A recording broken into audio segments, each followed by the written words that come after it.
Hello everyone, my name is Ina and this talk is about pros and cons of communication in the alternative English-speaking groups that are created not by teachers or native speakers but by the learners of English. I've been participated in such groups quite long period of time and such practice was very useful for my spoken English. That's why I want to start from the pros of communication.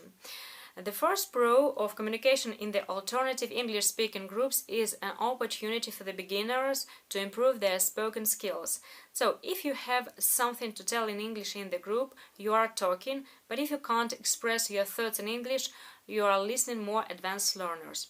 3 years ago, I didn't talk in English like I do now. I had the difficulties of discussing of some specialized topics, and the practice in the alternative groups was an optimal choice for me because we were talking about everything that could come into our minds. And step by step, I was involving in the process of communication more actively. The second pro is that native speakers can be joined to the group. In such cases, I always try to catch an opportunity to ask them those questions that nobody could answer before.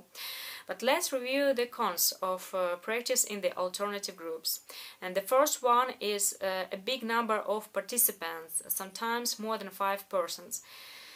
It is obvious that the more people in the group, the less chances to talk productively. Sometimes the learners in the group can be silent, sometimes they begin to talk simultaneously at one time, interrupting each other. I think it would be better to have 3 to 4 learners in the group, otherwise there will be no use of such practice. The second con is that the occasional people, so-called false learners, can get into the group and the learning of English is not a priority for them. They just want to have fun and amusement, sometimes showing up the disrespect towards to other learners talking in their own language. It is pretty weird to come to English-speaking group to learn English but to talk in another language, not in English, I mean. Being in such situation, I had nothing to do but to leave the group talk.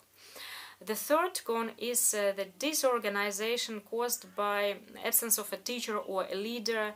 There is a creator, an organizer of the group who adds people for communication, but there is no leading person who would correct and direct the process of communication. That's why the group can dip into silence or participants can abuse each other on many reasons like religious, national, political and so on and so forth. Very often the misunderstanding in the group can be caused by language barrier because there are the learners of different levels in the group. Just imagine such situation when some advanced learner begins to talk in English about some complicated things, but another participants can't respond him because their level of English is much lower. I remember one group talk in which one Pole, a young man from Poland, addressed to me with such statement: "You are, the Belarusians, lost your culture." I have no idea what he meant by saying that, probably because we don't talk in Belarusian language or maybe we don't abide by some traditions or something else.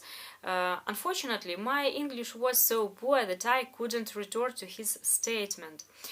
Anyway, I think that communication in the group should be positive, without any rebukes. As a resume of this video, I would recommend to every learner to have an experience of participating in the alternative English-speaking groups, especially if you are a beginner.